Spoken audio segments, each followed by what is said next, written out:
Jennifer rushed over, but the moment she saw the man, she froze. Her hands hovered uselessly. Her mouth opened and closed. "Someone help!" the wife cried. "He's having a heart attack." Dr. Cole was already unbuckling his seatbelt, but the plane lurched again, slamming him back into his seat. He cursed under his breath, fighting against gravity and momentum. Maya didn't think. She just moved. She unbuckled her seatbelt and lunged forward, gripping seats for balance as the plane bucked beneath her. Jennifer grabbed her arm. "Sit down." "You can't." Maya yanked her arm free. "I'm a surgical technician.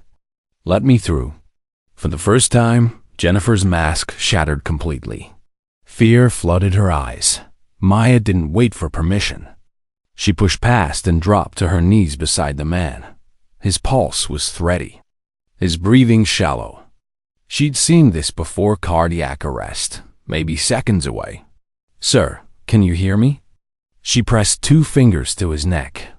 Barely a flutter. "We need to get him flat, now." Part 5. The fight back begins. The plane steadied slightly, but the chaos hadn't subsided. Maya worked fast, her hands moving with the precision of someone who'd spent 2 decades in operating rooms. Dr. Cole reached her side, his face grim. "Cardiac arrest?" he asked. "Close to it," Maya confirmed. "Pulse is weak. He's cyanotic." Together, they eased Harold onto the floor between seats. His wife sobbed, clutching her husband's hand. Maya looked up at Jennifer, who stood frozen near the galley. "I need the emergency medical kit, now." Jennifer blinked, as if waking from a trance, then stumbled toward the galley. She returned seconds later with a red case. Her hand shaking so badly she nearly dropped it. Maya tore it open. Stethoscope, blood pressure cuff, aspirin, an automated external defibrillator. "Start chest compressions," Dr. Cole instructed. "I'll prep the IED." Maya positioned her hands over Harold's sternum and began compressions. Hard, fast, rhythmic. 1, 2, 3, 4. She counted silently, blocking out everything else. The screaming. The turbulence. The memory of Jennifer's cruelty just 20 minutes ago. None of that mattered now. Only this man's life. Dr. Cole powered on the AED. Clear. Maya pulled back. The device analyzed Harold's heart rhythm, its mechanical voice eerily calm. Shock advised. Stand clear. The jolt arched Harold's body. Nothing. Dr. Cole checked his pulse.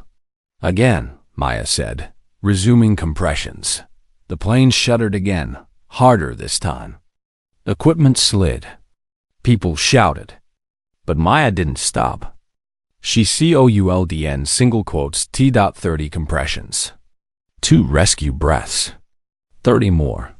Clear. Another shock. This time, Harold gasped. His eyes fluttered open. Color began returning to his face. His wife collapsed against him, weeping. Thank God. Thank God. Dr. Cole exhaled hard, his hand on Maya's shoulder. You did it. Maya sat back on her heels, her arms burning, her heart hammering. Around her, passengers who'd been watching erupted into applause. Even through the fear, relief rippled through the cabin. Jennifer stood nearby, tears streaming down her face, and Maya saw something she hadn't expected. Shame. Part 6. The downfall begins. The captain's voice crackled through the intercom again. Ladies and gentlemen, we've stabilized. We'll be making an emergency landing in Denver in approximately 20 minutes. Medical personnel will be waiting. The cabin exhaled collectively. Maya helped Dr. Cole monitor Harold, checking his pulse every few minutes. The man was weak but conscious, his wife never letting go of his hand. Jennifer knelt beside Maya, her voice barely a whisper. I don't know what to say. Maya kept her eyes on her patient. You don't have to say anything, but I do. Jennifer's voice cracked. What I said to you earlier. There's no excuse. I was cruel, and you just saved a man's life while I stood there useless. Maya finally looked at her. Jennifer's perfectly styled hair had come undone. Her mascara streaked down her cheeks. She looked nothing like the cold woman who dismissed Maya an hour ago. She looked human. I'm sorry, Jennifer whispered. I'm so sorry. Maya held her gaze for a long moment. She could taste the bitterness of the insult still. She could feel the humiliation burning in her chest. But she also saw something real in Jennifer's eyes, now genuine remorse, raw and unguarded. I accept your apology, Maya said quietly. But you need to do better. Not just with me. With everyone. Jennifer nodded, tears falling faster. I will. I swear, I will. The plane began its descent. Maya returned her attention to Harold, monitoring his breathing. His caller, Dr. Cole, radioed ahead to the ground crew, giving them details for the paramedics. As they dropped through the clouds, passengers whispered among themselves. Someone recorded video on their phone. Another took a photo of Maya kneeling beside Harold, her hands steady, her face calm. By the time the wheels touched down in Denver, Maya had become something she never sought to be, a hero, but she didn't feel like one. She just felt tired. And ready to see her daughter. Part 7. The big climax. The plane came to a halt on the tarmac.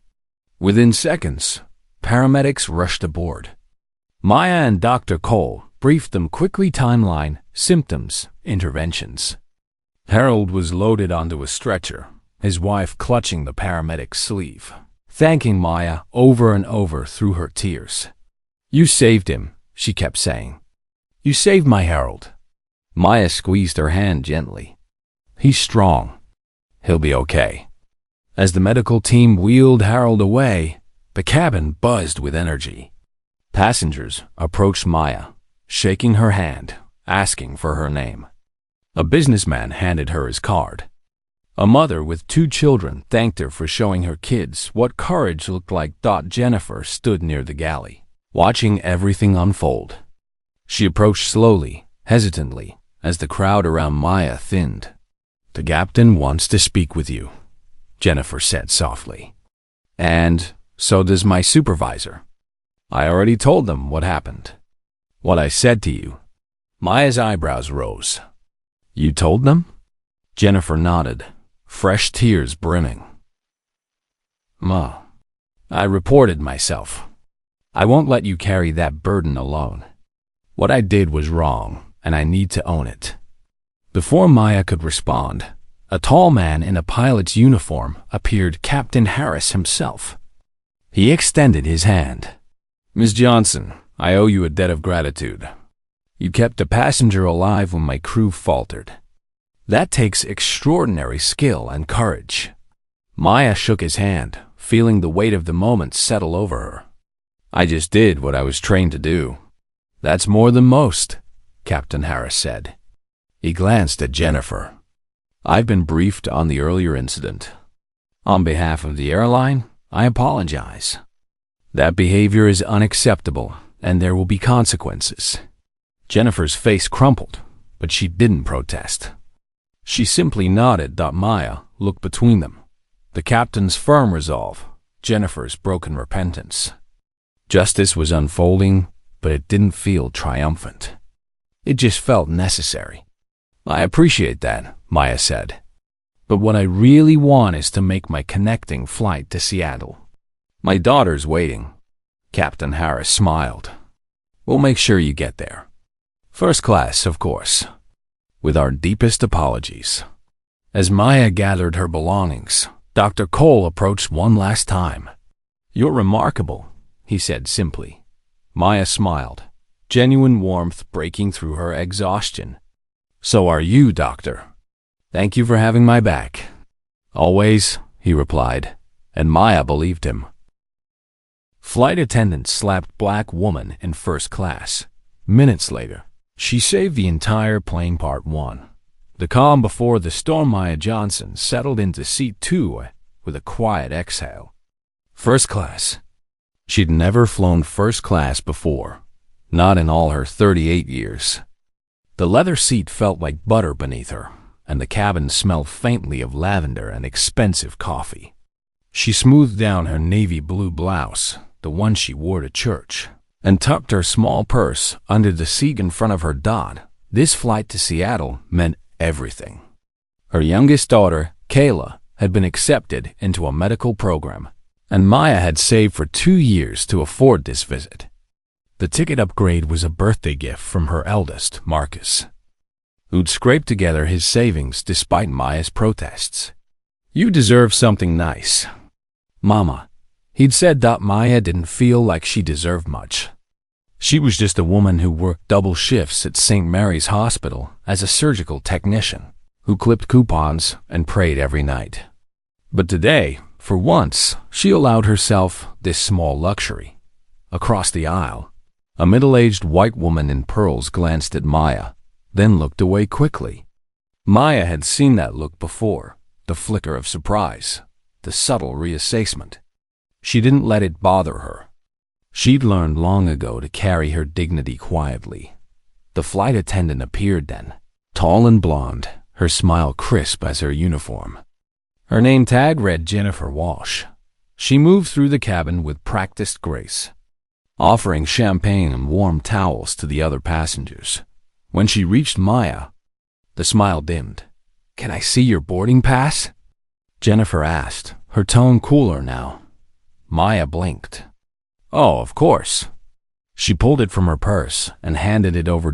Jennifer studied it longer than necessary, her lips pressed into a thin line. Finally, she handed it back without a word and moved on. Maya's stomach tightened. She told herself it was nothing, just her imagination. But deep down, she knew better. Part 2. The first strike. The plane began to fill. Businessmen in tailored suits, women in designer scarves, a family with a restless toddler.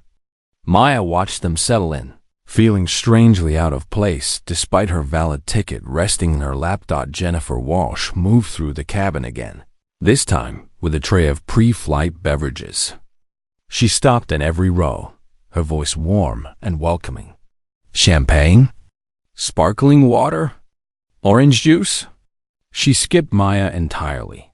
Maya waited, thinking perhaps Jennifer would circle back.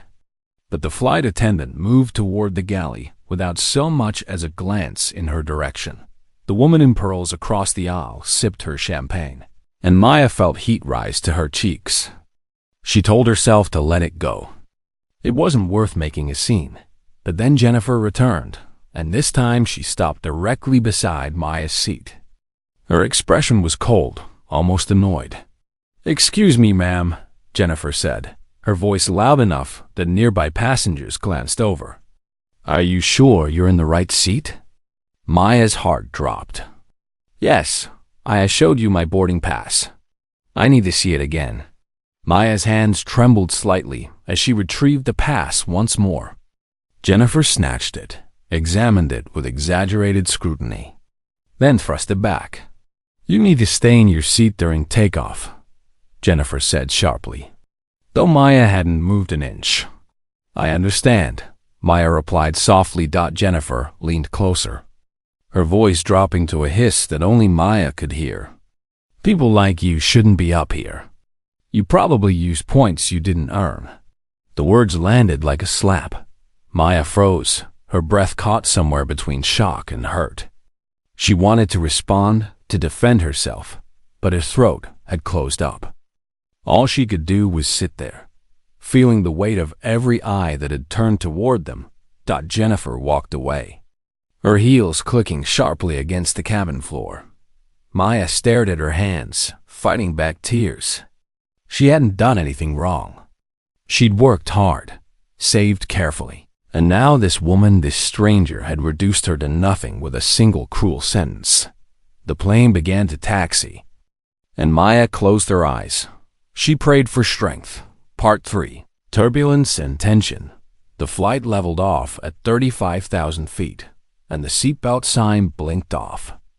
Maya kept hers fastened anyway, her body rigid, her mind replaying Jennifer's words over and over. "People like you shouldn't be up here." She'd heard variations of that phrase before. At the hospital, when a patient assumed she was a janitor instead of a surgical tech. At the grocery store, when security followed her down the aisles. But somehow, it never stopped hurting. Across the cabin, Jennifer laughed with a silver-haired man in first class, pouring him wine like they were old friends. She hadn't looked at Maya once since takeoff. Maya tried to distract herself by reading the in-flight magazine, but the words blurred together. Her chest felt tight, her hands clammy. She wondered if she should say something to someone, file a complaint, maybe.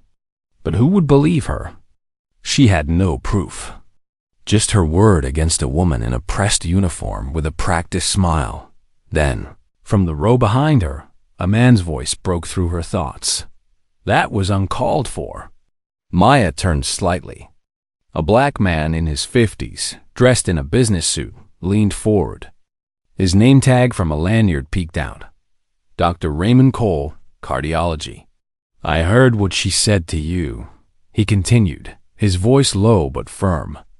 That was discrimination. Plain and simple. Maya's throat tightened. Someone had witnessed it. Someone believed her. "I don't want to cause trouble," she whispered. Dr. Cole shook his head. "You didn't cause anything." She did. He handed her his business card. "If you decide to report this, I'll back you up." Maya took the card with shaking fingers. "Thank you." He nodded and sat back, but his presence felt like armor, now a reminder that she wasn't alone. Minutes passed. The cabin remained calm, passengers dozing or scrolling through their phones. Then, from somewhere in the cockpit, a sharp sound cracked through the air. The plane shuddered. And everything changed. Part 4. The breaking point. The shudder turned into a violent lurch. Overhead compartments rattled. A woman screamed. The plane tilted hard to the left, and Maya's stomach dropped as gravity seemed to let go. "Ladies and gentlemen, this is Captain Harris. We're experiencing some technical difficulties. Please remain seated with your seatbelts fastened." The captain's voice was steady, but Maya heard the edge beneath it. The controlled panic of someone trying not to alarm 300 people while the world tilted sideways. Jennifer Walsh stumbled down the aisle, gripping seatbacks for balance. Her crisp professionalism had cracked, replaced by something raw and terrified. She grabbed the intercom near the galley. "Everyone stay calm. Stay in your seats." But calm was already gone. A baby wailed. A man shouted something about engine failure. The woman in pearls clutched her armrest, her knuckles white. Maya's training kicked in before her fear could. 20 years in surgery had taught her to stay steady when chaos erupted. She breathed slowly, deliberately, focusing on what she could control. Then she heard it, a wet, choking sound from 2 rows up. An elderly man clutched his chest, his face gray, his lips turning blue. His wife shook him, screaming his name. "Harold! Harold, wake up!" Part 8. Aftermath and closure. 3 days later, Maya sat in Kayla's small apartment in Seattle, nursing a cup of tea while her daughter scrolled through her phone, eyes wide. "Mama, you're everywhere." Twitter, TikTok, the news. Someone filmed the whole thing. Maya sighed. She'd seen the videos, watched herself kneeling on that cabin floor, hands steady, face focused. Read the thousands of comments calling her a hero, an angel, a blessing. It felt surreal. "I wasn't trying to be famous," Maya said softly. "I was just trying to help." Kayla set her phone down and took her mother's hand. "That's exactly why people love you. You didn't think about yourself. You just acted." Maya squeezed her daughter's fingers. She thought about Jennifer Walsh, who'd sent her a handwritten letter of apology, along with a donation to St. Mary's Hospital in Maya's name. She thought about Harold's wife, who'd called to say her husband was recovering well and asking for Maya's address so she could send flowers. She thought about Dr. Cole, who connected her with a medical advocacy group looking for speakers. Her life had shifted in ways she was still processing, but more than that, something inside her had shifted to Dot for so long. Maya had moved through the world trying to take up as little space as possible, trying not to be noticed, trying not to cause trouble. But that day on the plane, she'd been forced to take up space, to use her voice, to claim her worth, and the world had responded not with rejection, but with respect. "You know what I've learned?" Maya said, looking at her daughter. "You can be humble and still stand tall. You can be kind and still demand to be treated with dignity. And sometimes, the thing you think makes you small, like staying quiet, like being patient, can actually be your greatest strength when you finally choose to act." Kayla smiled, her eyes shining. "I'm so proud of you, Mama." Maya pulled her daughter into a hug, feeling peace settle over her like a warm blanket. She boarded that plane as a woman who questioned her worth. She'd stepped off it knowing exactly who she was, and that, more than any viral video or news headline, was the real victory. Maya Johnson had always been enough. She just finally believed it. The end. Retry.